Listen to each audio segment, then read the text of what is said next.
टौंडी block में लगातार तीसरे दिन स्कूल में तालाबंदी का मामला सामने आया है, तो वहीं पिछले 2 दिनों से करिया टोला में ग्रामीणों ने मिडिल स्कूल पर तालाबंदी करते हुए छात्र छात्राओं के साथ स्कूल के सामने धरने पर बैठ गए।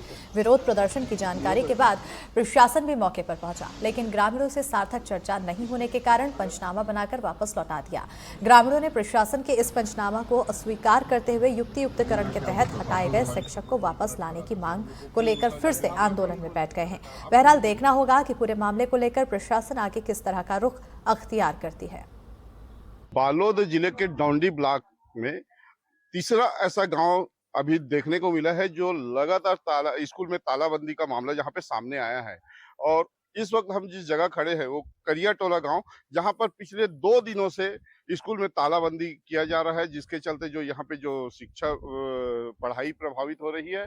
और इस पूरे मामले पर ग्रामीणों का साफ कहना है कि यहाँ पे स्कूल में शिक्षकों की कमी है और लगातार इनके द्वारा प्रशासन से मांग किया जा रहा है, लेकिन मांग पूरी नहीं हो रही।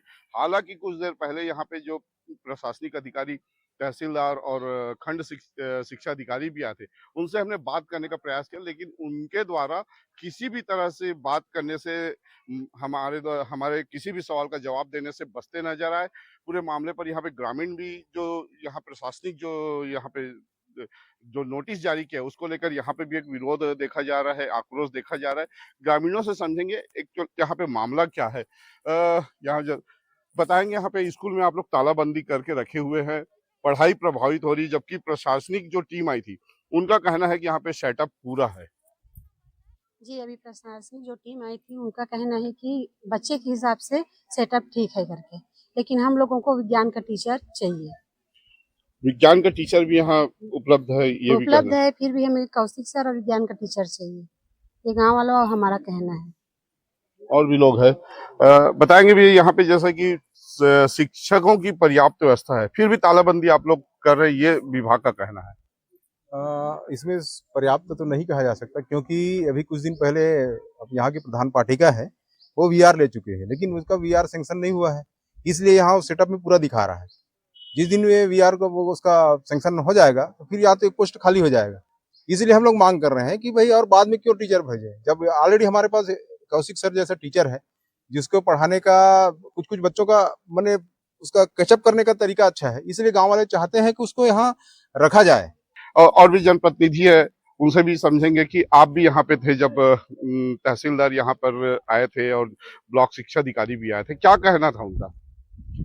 उनका कहना था कि जिस हिसाब से यहाँ पे बच्चे हैं उस हिसाब से शिक्षक हैं करके, तो गांव वाले की वही मांग थी कि कौशिक जो सर है ना, उनको फिर से लाया जाए। लेकिन शिक्षा खंड अधिकारी का कहना है कि भाई हम उनको नहीं ला सकते। तो हमने कहा कारण बताओ, तो उन्होंने कारण बताया कि ऑलरेडी यहाँ जनसंख्या है ना, उनके हिसाब से टीचर है, तो पहले ही वो पद स्थापना ले ली है, तो उनको हम वापस नहीं कर सकते, क्योंकि जो सर हैं उन्होंने अपना दावा पत्ती भी नहीं किया कि भाई हमें यहीं रहना है करके। तो हमने सर से प्रूफ मांगा। यहाँ पर जो माध्यमिक शिक्षा मंडल में एक एचएम और 3 टीचर का जो सेटअप है, निश्चित रूप से सेटअप पूरा, लेकिन विभागीय लापरवाही 2022 से यहाँ के एचएम जो कुरूप मैडम है वो वीआर लीक कर दी है, लेकिन वो ब्लॉक शिक्षा अधिकारी से ऊपर बड़े अधिकारियों तक नहीं पहुंच पाने के कारण यहाँ पर सेटअप तैयार है। विभागीय अधिकारियों से मैं गांव वाले लोग जो मांग कर रहे हैं अपने टीचर के लिए, टीचर कोई भी हो, सब टीचर अच्छे होते हैं, लेकिन कुरूप मैडम कुछ महीनों से छुट्टी में और यहाँ पर विज्ञान के टीचर वास्तव में नहीं है। कुरूप मैडम का वीआर को स्वीकृत करके यहाँ पर एक विज्ञान का टीचर तो देना चाहिए। कहीं ना कहीं यहाँ पे जैसे विभाग का भी कहना था कि उनके द्वारा ग्रामीणों को समझाइश दे दी गई है, पर्याप्त सेटअप है, लेकिन ग्रामीण अपनी मांग पर अड़े हुए हैं। और दूसरी तरफ जो प्रशासन है, साफ तौर से जो यहाँ पर जो उनके द्वारा जो एक नोटशीट बनाया गया, नोटशीट भी पढ़कर सुनाया गया, उस नोटशीट के आधार पर उनका कहना है कि अगर आंदोलन खत्म नहीं होता तो कार्रवाई की जाएगी। देखना होगा ये कार्रवाई क्या होती है आगे, यह आंदोलन और क्या किस तरह की आंदोलन आगे बढ़ती है या फिर आंदोलन खत्म होता है। संतोष साहू, एनडीटीवी, बालोद।